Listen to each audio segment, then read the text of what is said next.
to another topic, a very important topic of reasoning, which is odd man out.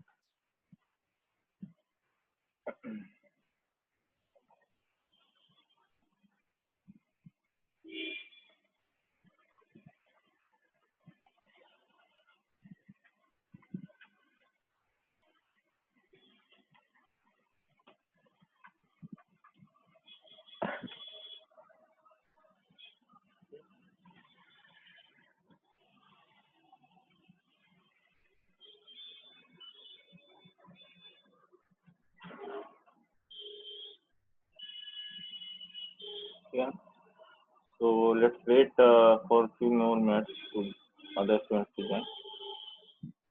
तो basically odd man out में होता क्या है कि आपको जो है ऑप्शंस में कुछ अल्फाबेट, कुछ वर्ड या कुछ नंबर्स दिए जाते हैं, ठीक है। एंड आपको फाइंड आउट करना है कि उनमें से कौन सा एक ऑप्शन है जो बाकियों की तरह नहीं है, मतलब बाकी का ऑप्शन एक पर्टिकुलर ग्रुप में आते हैं या कोई एक पर्टिकुलर पैटर्न फॉलो कर रहे हैं जो कि एक क्या कह सकते हैं कि जो कि जो आपका करेक्ट आंसर है ना, वो फॉलो नहीं कर रहा होगा, है ना, तो वो ऑड वन है। फॉर एग्जांपल आपको ऑप्शन में है ना चार ऑप्शन में ऑड नंबर दिए हुए हैं, है ना, और पांचवा ऑप्शन इवन है, तो आप बोल सकते हो कि इवन वाला जो है वो बाकियों से अलग है, so you have to put that as odd man, as odd option, ठीक है। तो पहले देखेंगे कि what is this topic all about, and then we look at the categories of question that you see, ठीक है। so in MBA entrance exam as well as in bank or in government exam like SSC or UPSC also you will see questions related to this reasoning topic, which is odd man out, right? So basically what I want to say is that in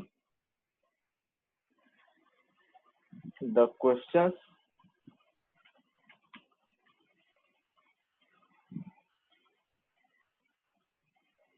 on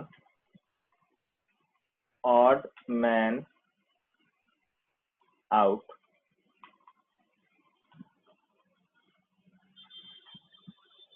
all the items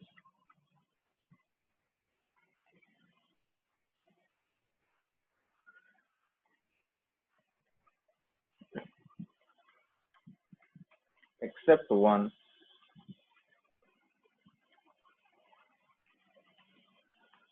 follow a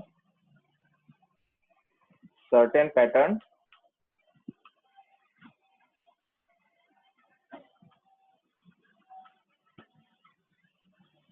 or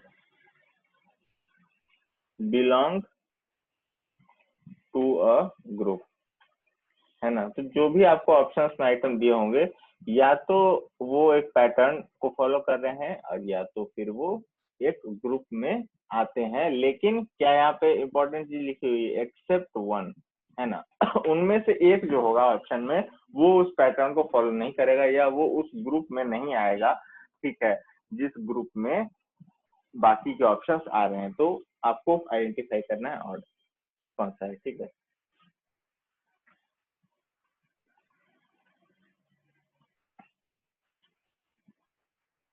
The option that doesn't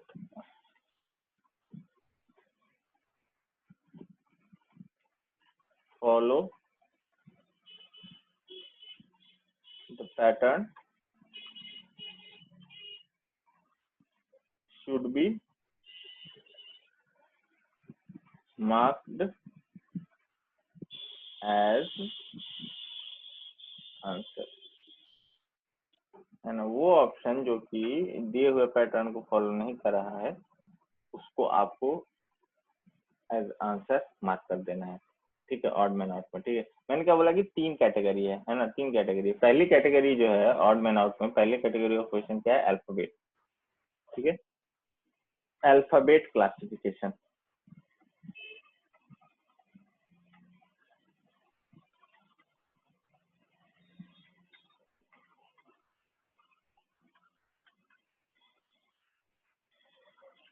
ठीक है, you can note down, or if I'll give half a minute to note this down, then we'll move.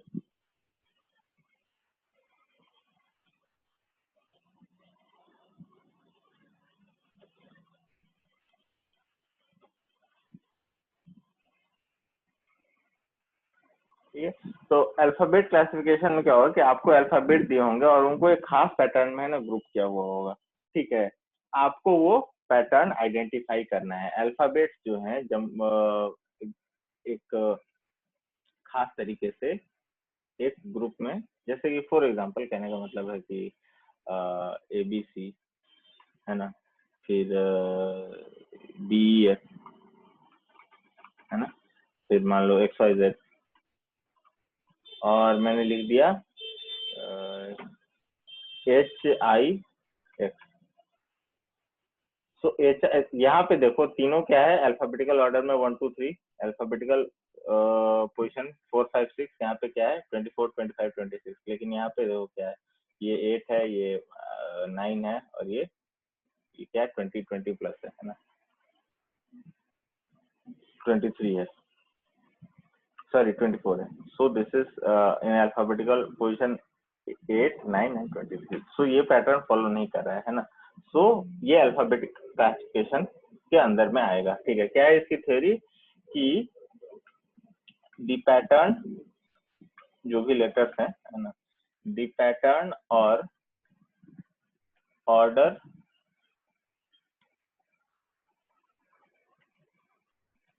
In which they are grouped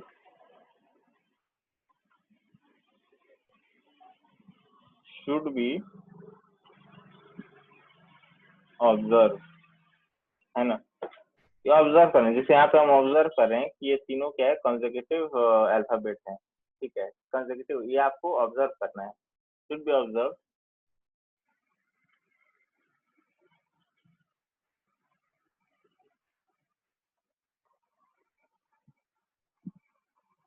and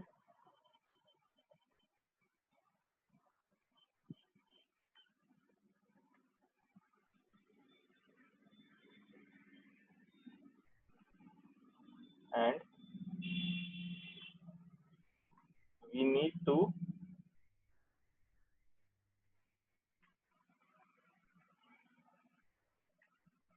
find the one item that doesn't follow the pattern.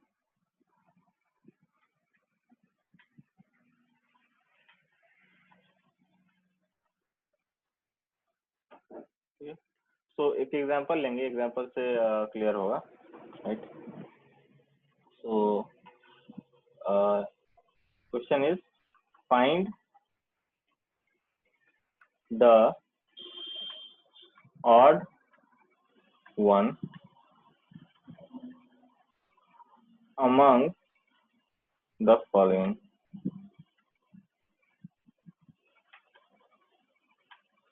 In option में से, ठीक है, आपको odd one निकालना है। तो option क्या क्या है, ZW, second option is TQ, third option is SP, fourth option is NL, W लग रहा है, NL, and last option is PM, है ना। आपको बताना है कि इनमें से कौन सा ऑप्शन जो है ऑड है। ठीक है, मैंने क्या बोला कि रीजनिंग में जब भी आपको अल्फाबेट दिए हो, आपको क्या करना है, एक तो ये चीज हमेशा याद रखनी है कि अल्फाबेट का पोजीशन वैल्यू क्या है ना। तो अल्फाबेट का पोजीशन वैल्यू क्या है, कहने का मतलब ये है कि अल्फाबेटिकल ऑर्डर में कहाँ पे आते हैं। ठीक है, I will write it once again, क्योंकि हमें क्वेश्चन अभी सॉल्व करना है। सो ABCDEFGHIJKLMNOP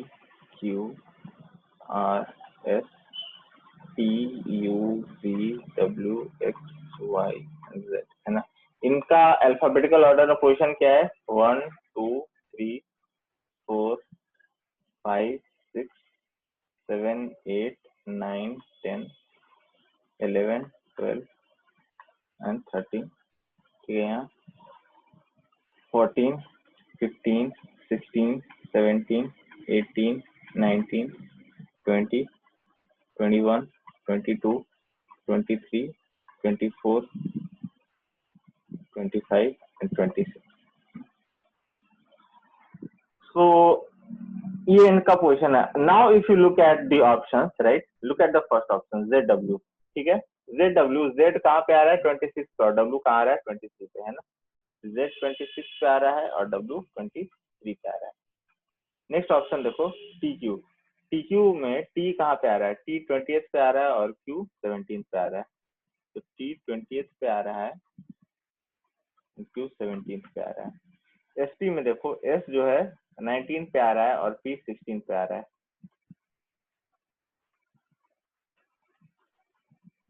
S 19 पे आ रहा है ना, और P 16th पोजीशन पे आ रहा है अल्फाबेटिकल ऑर्डर में, है ना। अभी तक तो कुछ लोगों को पैटर्न दिख गया होगा। NL में N 14 पे आ रहा है, L 12 पे आ रहा है, तो N 14 L 12।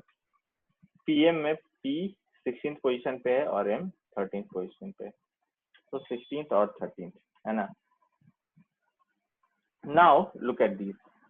If you observe the difference in the positional values of the alphabet that you see in the option, यहाँ पे क्या है डिफरेंस? -3, है ना। ये क्या है?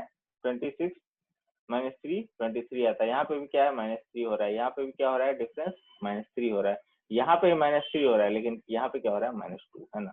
तो जो अल्फाबेट्स है NL, उनके पोजिशनल वैल्यू में डिफरेंस क्या है? 2 का ही अंतर है, जबकि बाकी जो ऑप्शन में अल्फाबेट्स थे उनके पोजिशन में कितने का डिफरेंस था? 3 का डिफरेंस था। तो कहने का मतलब ये है कि आपको यहाँ आपका जो ऑड ऑप्शन है, जो दिए हुए पैटर्न को जिसको बाकी फॉलो कर रहे हैं उसको नहीं फॉलो करने वाला आपको मिल गया है, which is what? NL, right. This is your answer, है ना। इसी तरीके से एक और क्वेश्चन हम देख सकते हैं, ठीक है, थोड़ा हायर लेवल का। तो द क्वेश्चन इज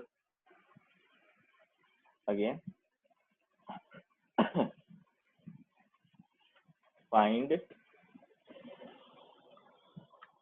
the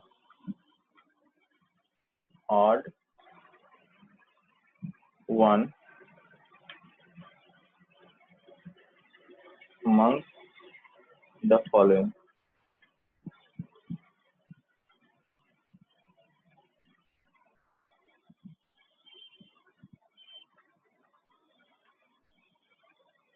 तो ऑप्शंस क्या क्या है? ऑप्शन ए है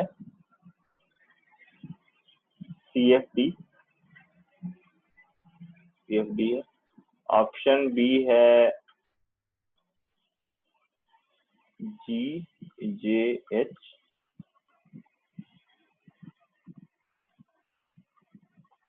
ऑप्शन सी है KNM। Option D is JMK and option E है VY and W, right? Now again, let us look at the positional values of the alphabets that are given in the option, ठीक है। CFD में देखो C कहाँ पे आता है, F कहाँ पे आता है, D कहाँ पे आता है। C 3rd पे, F 6 पे और D 4 पे, है ना। तो 3 6 और 4, 3 6 and 4, ठीक है। इसी तरीके से GJH, तो GJH में G7 J10 और H8, so 7 10 और 8, 7 10 और यहाँ 8, ठीक है। थर्ड ऑप्शन KNM में positional values if you observe is K का क्या है? 11 है, N 14 और M 13, so 11 14 and 13, these are 11 14 and 13। JMK you have J at 10, M at 13, and K at 11. So 10, 13, and 11. 10, 13, and 11. तो मैं सिर्फ पोजिशनल वैल्यू लिख रहा हूँ, बट जो उनके बीच में पैटर्न है वो देखते हैं।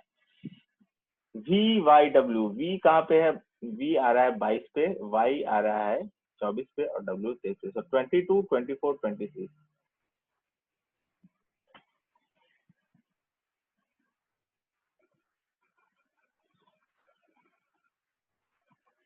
22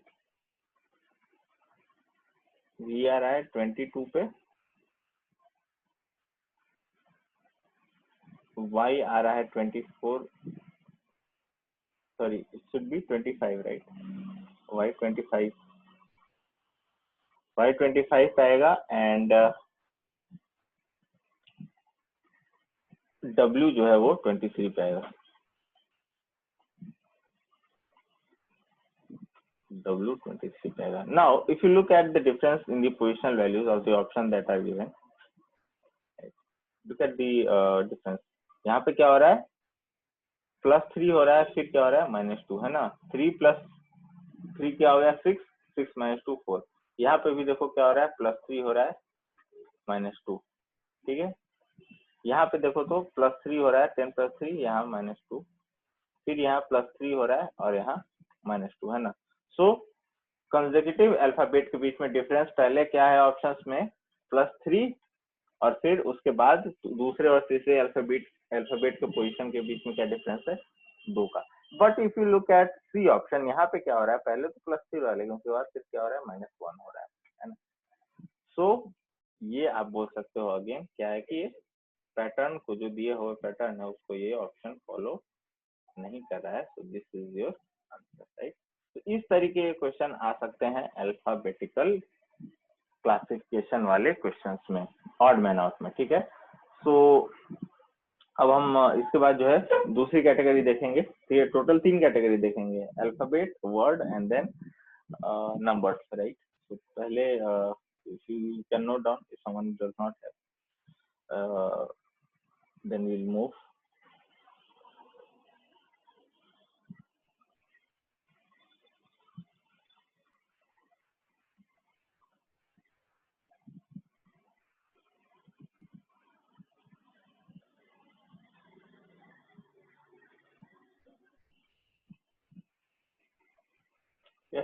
आई होप नोट डाउन कर लिया होगा। अब अगली कैटेगरी मैंने क्या बोला? कैटेगरी नंबर 2 क्या है? वर्ड क्लासिफिकेशन, ठीक है ना। आप लोग बोलोगे कि सर वर्ड में भी तो अल्फाबेट ही होता है, अल्फाबेट वाला तो हमने देख ही लिया है।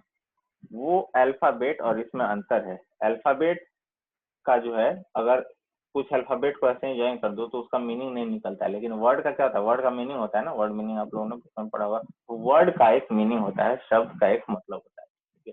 तो कहने का मतलब ये है कि ऑप्शंस में जो दिए हुए होंगे आपके आइटम्स, वो वर्ड होंगे जिनका एक मीनिंग होगा और उनमें से एक जो उस मीनिंग को फॉलो। फॉर एग्जाम्पल लेट से आपको ऑप्शन दिया हुआ है पेन, पेंसिल, ब्रश और इरेजर, है ना। तो पेन, पेंसिल और ब्रश से आप लिख सकते हैं, लेकिन इरेजर से आप लिख नहीं सकते, आप सिर्फ मिटा सकते हैं। So that is an odd option, right. So you have to focus on the property. So the theory is here, word classification में here different items are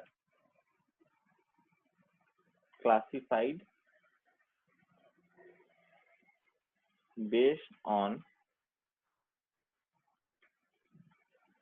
common properties, है ना। जैसे पेन, पेंसिल और ये सब में क्या प्रॉपर्टी है कॉमन, क्या आप इसे लिख सकते हो।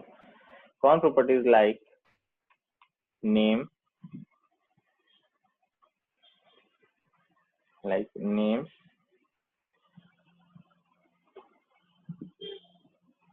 places, professions, parts of speech, etc. ठीक है ना। तो कुछ ऑप्शन देखते हैं इसमें, सॉरी कुछ एग्जांपल्स देखते हैं कि कैसे क्वेश्चन आते हैं। एक काफी सिंपल क्वेश्चन लेते हैं, right. The question goes like this, find the odd one among the following.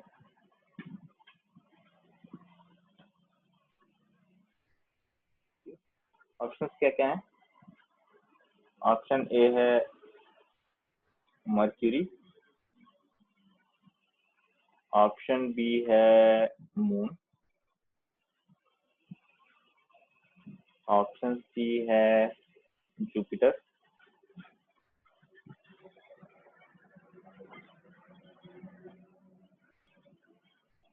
Option D है सैटर्न, एंड ऑप्शन ई है वीनस।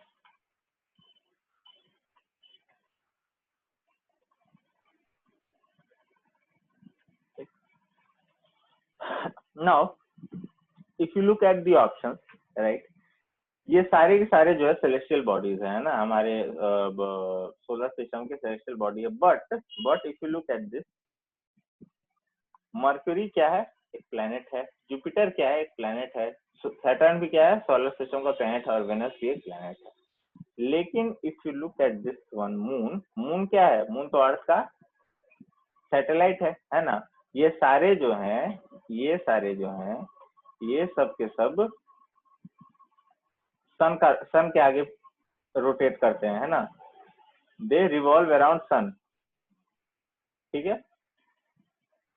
जितने भी प्लैनेट है वो सन के अराउंड रिवॉल्व करते हैं, लेकिन जो सैटेलाइट होता है वो अपने प्लैनेट यानी कि मून जो है वो अर्थ के अराउंड, ठीक है, वो करता है, रोटेट करता है। सो यू कैन से कि यहाँ पे ऑड वन जो है, तो देख रहे हो यहाँ पे हमने क्या प्रॉपर्टी देखी कि जो चार ऑप्शन है उनकी प्रॉपर्टी है कि वो प्लैनेट है, और जो ऑड वन है वो प्लैनेट नहीं है, वो एक सैटेलाइट, ठीक है। So this was very simple.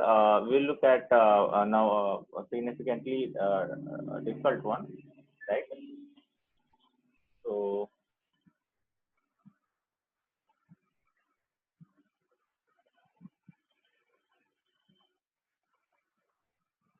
the question is again same thing. Find the odd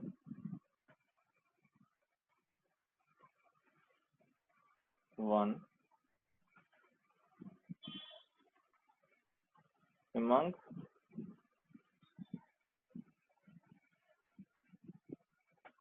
the following.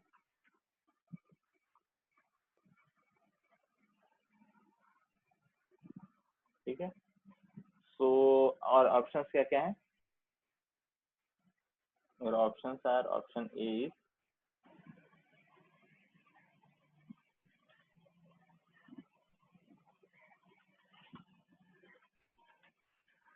Option B is SOTLU, option C is NORGAE,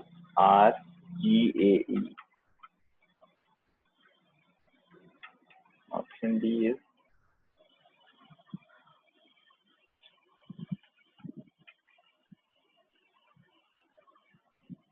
option E is LLIYL.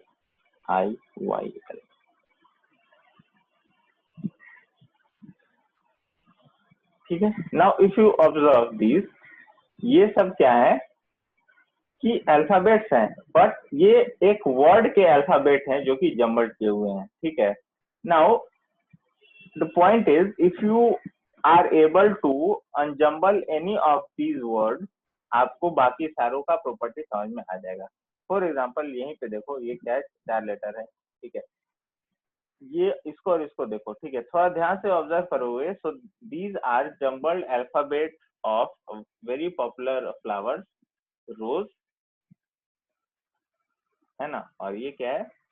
Lotus, ठीक है। इसलिए मैं बोला कि ये बहुत डिफिकल्ट है, may be in exams like UPSC and perhaps in SSC, ठीक है। ये इस तरह के क्वेश्चन है, but normally even in MB entrance और बैंक एग्जाम्स और government exams, not such level of questions will be asked, right? So anyhow, so what I'm saying कि अभी इसमें दो लेवल है, एक तो आपको जंबल को अनजंबल करना है एंड देन आपको फिर पैटर्न। तो यहाँ पे देखो अभी रोज लोटस देख के समझ में आ गया कि इसमें ज्यादातर क्या होंगे, फ्लावर होंगे। तो एक बार आपको डायरेक्शन समझ में आ गया सोचने का तो आसानी हो जाती है। ये क्या हो जाएगा फिर, jasmine, and this will be what, lily, है ना। But if you unjumble this, this becomes what, orange, है ना। If you look at the options carefully, ये क्या है, फ्लावर है, ये भी फ्लावर है, ये भी फ्लावर है, एंड ये भी क्या है, फ्लावर।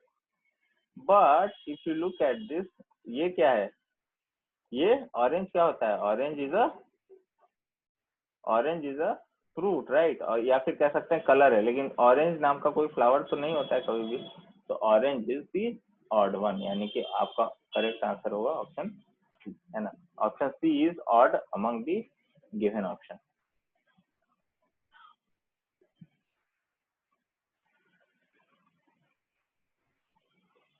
ठीक है। सो एक slightly not so difficult but tricky question लेते हैं। तो अगेन इसी वर्ड अल्फाबेट वाले में find the odd one out,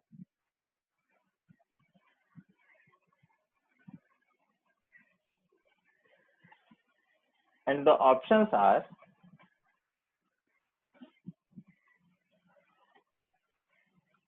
daughter-in-law, option B is mother, option C is sister, option D is daughter, option E is niece। ठीक है। अब आपको बताना कि इसमें से ऑड कौन सा है। तो आप बोलो कि सर इसमें तो सारे के सारे फीमेल जेंडर ही हैं, ठीक है, mother, daughter, sister, niece, daughter in law सब फीमेल है, ठीक है। बट ये सब क्या है, रिलेशंस है ना। एक पर्सन का दूसरे पर्सन के साथ जो रिलेशन है वो है। बट अगर ये सारे रिलेशन है तो क्या ऐसा है कि कुछ रिलेशन एक कैटेगरी में और दूसरा दूसरे कैटेगरी में, है ना। ये सारे जो ऑप्शंस आप देख रहे हो, मदर, डॉटर, सिस्टर एंड नीस, ये सारे क्या है, ब्लड रिलेशन है ना। ये सारे ब्लड रिलेशन है, ये सारे डायरेक्ट रिलेशन है, सेम फैमिली में कह सकते हैं, ठीक है ना। नीस क्या होता है, भगनी होती है ना, या भतीजी, सॉरी, या। सो ये सारे जो है, मैं क्या कह रहा था कि डायरेक्ट रिलेशन है। But if you look at this option, daughter in law, ये कोई ब्लड रिलेशन नहीं है। If the son of the mother does not marry that particular girl, she will not be related to the woman, ठीक है। अगर एक lady है, उनका बेटा अगर एक पर्टिकुलर लड़की से शादी नहीं करता है तो वो लेडी और वो लड़की जिससे उसने शादी की उनका रिलेशन नहीं होता। So this can not be called blood relation. That is why daughter in law will be classified as odd one, क्योंकि वो जो है उस पैटर्न में ब्लड रिलेशन वाले, वो डेफिनेटली एक रिलेशन है but it is not directly related to blood, right. So this one is odd one, right? So हमने आई थिंक जो कैटेगरी है अल्फा वर्ड वाला वो हमने देख लिया है। अब हम नंबर्स वाला देखेंगे, है ना। नंबर्स रिलेटेड जो क्वेश्चन है वो कैसे आते हैं and what is this all about. So you can note down meanwhile and then we will shift.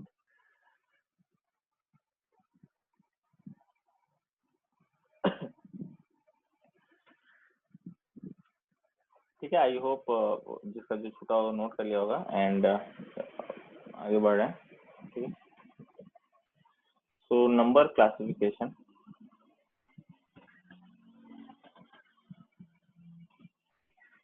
Number classification वही मैंने बोला ना आपको शुरू में कि आपको अगर है ना नंबर दिए हुए हैं, 4 नंबर इवन है और 5वां ऑड है ना, तो वो ऑड वाला क्या हो जाएगा, वो बाकियों से अलग है, so you will have to mark it answer, है ना। तो आपको जो है नंबर्स की पैटर्न और कैटेगरी आपको देखना है और उनमें से एक जो है उसको फॉलो नहीं करा हुआ उसको आपको मार्क कर देना है कि this is not right. So what is the theory behind this?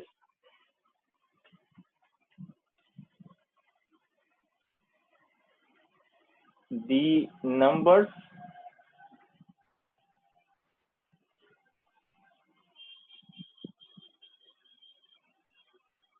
or I should write the given numbers. The given numbers may belong to a particular set.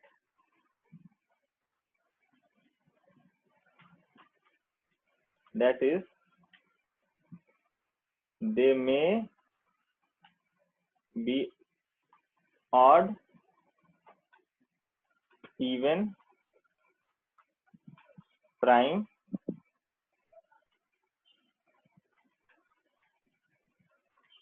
rational, squares, cubes, etc. ठीक है, तो number जो particular pattern को या particular category में belong करेंगे and आपको जो है उनमें से जो नहीं फॉलो कर रहा है उसको आपको आइडेंटिफाई करना है। ठीक है, तो कुछ एग्जांपल नंबर वाली कैटेगरी में देखते हैं, कुछ क्वेश्चन देखते हैं।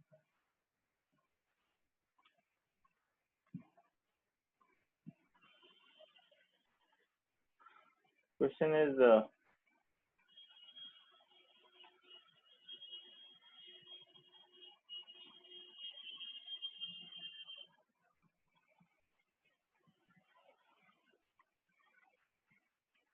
find the odd one among the following। ठीक है,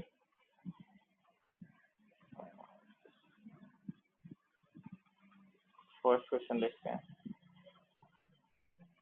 फर्स्ट क्वेश्चन में आपको अगेन 5 ऑप्शन दिए हुए हैं। ऑप्शन ए क्या है 17, ऑप्शन बी क्या है 27, ऑप्शन सी क्या है 37, ऑप्शन डी क्या है 47, ऑप्शन ई क्या है 67। ठीक है, अब अगर मैं पैटर्न पूछूं तो आप लोगों में से कुछ बोलेंगे सर सारे नंबर के लास्ट में 7, सारे नंबर के लास्ट में 7 है, तब उसको हम थोड़ी ही अपना कैटेगरी मान सकते हैं, क्योंकि ये तो फिर सारे ही ऑप्शन फॉलो कर गया ना। हमारा मकसद क्या है कि वो एक ऑप्शन ढूंढना जो कि फॉलोड पैटर्न को नहीं फॉलो कर रहा है। तो हमें ऐसा पैटर्न देखना है, ऐसा एक कैटेगरी ढूंढनी है जिसमें कि सारे नंबर्स आ जाएं लेकिन एक ना है। इफ यू ऑब्जर्व केयरफुली, ये नंबर जो है किसी से डिविजिबल नहीं है अपने अलावा। ठीक है, इसका प्राइम नंबर, ये नंबर भी अपने अलावा किसी से डिविजिबल नहीं है, this is also prime number, और ये भी नंबर जो है प्राइम नंबर है, अपने अलावा किसी से डिविजिबल नहीं है। बट इफ यू ऑब्जर्व 27 तो क्या होता है, 3 का क्यूब होता है ना, 9 into 3। 27 तो प्राइम नंबर नहीं है, 27 तो कंपोजिट नंबर है। So 27 is having a different belongs to a different category of numbers as compared to the other numbers. So this one will be your answer, right? So 27 B option will be your answer, right? Similarly, we can look at other question. Will be the last question. So second question is option A 441, option B 289, option C 361, option D 343, and option E 625. Now, if you observe carefully, ठीक है, और मैंने जैसे class में आप लोगों को square याद करने बोले थे, अगर वो आपने याद किया होगा तो आपको एक पैटर्न यहाँ दिख रहा होगा। ये क्या है, 21 का स्क्वायर है, ये क्या है 17 का स्क्वायर है, ये 19 का स्क्वायर है, और ये नंबर जो है 25 का स्क्वायर। लेकिन ये तो किसी का स्क्वायर नहीं है ना। 18 का स्क्वायर होता है 324 है ना, 18 स्क्वायर इज 324 और 19 का स्क्वायर होता है 361। ये 18 और 19 के बीच में आ रहा है, मतलब किसी भी इंटीजर का स्क्वायर नहीं है। ये क्यूब है बाय द वे 7 का, है ना, लेकिन ये स्क्वायर नहीं है। तो आप कह सकते हैं कि ये जो है ऑप्शन वो दिए हुए पैटर्न को फॉलो नहीं कर रहा है। बाकी सब जो है परफेक्ट स्क्वायर है, लेकिन ये जो है परफेक्ट क्यूब है, परफेक्ट स्क्वायर नहीं। ठीक है। So I think odd one out में की जो थ्योरी है वो हमने देख ली है। So in the next class we'll look at some of the miscellaneous problem in this category, and I'll be taking attendance. Do not disconnect.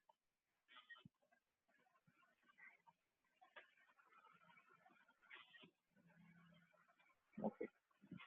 So in the next lecture we will look at various kind of miscellaneous question in odd one out from the competitive exams perspective.